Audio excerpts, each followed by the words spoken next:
বাংলাদেশ পাকিস্তানের সাথে এই টি-20 সিরিজটা জিতেছে, এটাই আমাদের জন্য আশাব্যঞ্জক আমি মনে করি। আজকে যেহেতু অলরেডি আমরা সিরিজ জিতে গিয়েছি এবং আজকে অনেকগুলো চেঞ্জ ছিল টিমে, সো আমার মনে হয় এটাও জরুরি অন্যান্য প্লেয়ারদেরকেও খেলার সুযোগ দেয়, যেহেতু আমরা সিরিজটা অলরেডি জিতে গিয়েছি।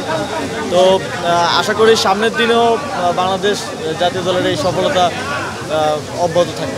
আপনার মহসিন নাকভির সঙ্গে কথা হয়েছিল, গতকাল বৈঠক হয়েছিল, আজকেও আপনারা একসঙ্গে কথা বললেন।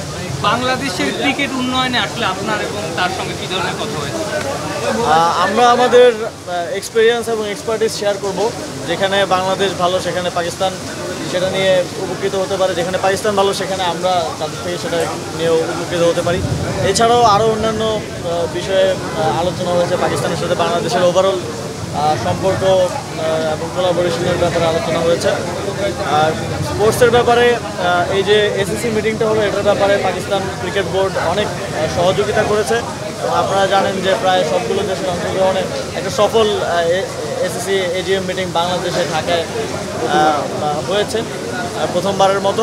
তো আশা করি এটা অব্যাহত থাকবে এবং এই রিজিওনাল যেই বোঝাপড়া এবং সম্পর্কের মাধ্যমে আমরা মনে করি যে ক্রিকেটেও সামনে ভালো উন্নতি হবে এবং ক্রিকেটের মাধ্যমে রিজিওনাল সম্পর্কটা বোথ পলিটিক্যাল এবং কান্ট্রি টু কান্ট্রি সম্পর্কটা সামনের দিনে আরও লেভারেজ পাবে।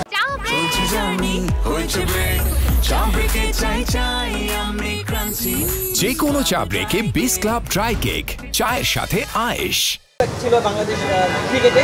তাদের পরবর্তী যে নতুন একটা দল নিয়ে দুটা সিরিজ খেললো বাংলাদেশ দল, মনে হচ্ছে কিনা যে সাকিব তামিমের পরবর্তী নতুন এই দলটার প্রতি আস্থা রাখার সময় এসেছে?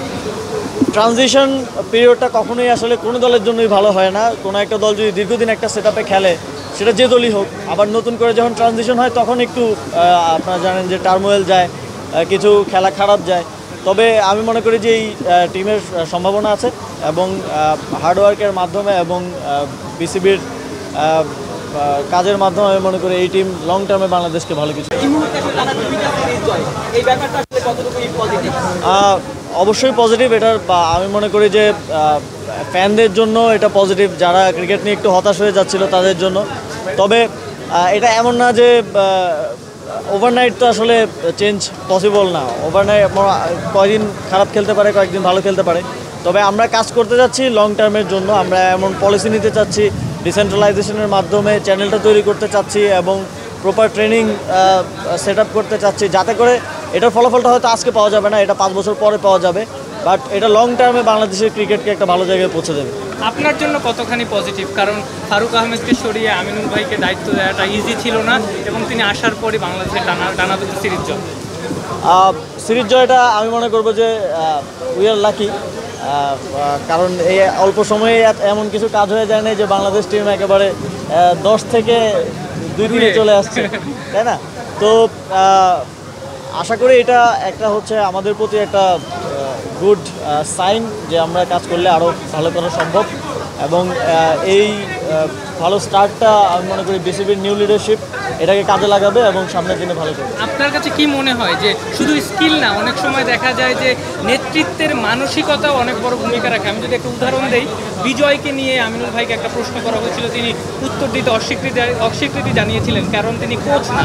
এই ধরনের এফোর্ট যখন টপ লেভেল থেকে আসে, ক্রিকেটারদের জন্য আরও বেশি সাহস বেড়ে যায় কিনা? না, বিগত সময়ে আমরা দেখেছি যে মানে মন্ত্রী এসে বলছে যে এই প্লেয়ার খেলবে না কারণ সে, তো এইগুলোতে যেটা হয় আপনার একটা ইনস্টিটিউশন ওয়ার্ক করা বন্ধ করে দেয়। আপনি যখন আমি যদি প্লেয়ারদের সাথে কথা বলি তাহলে এখানে কনফ্লিক্ট অফ ইন্টারেস্ট তৈরি হবে অবশ্যই।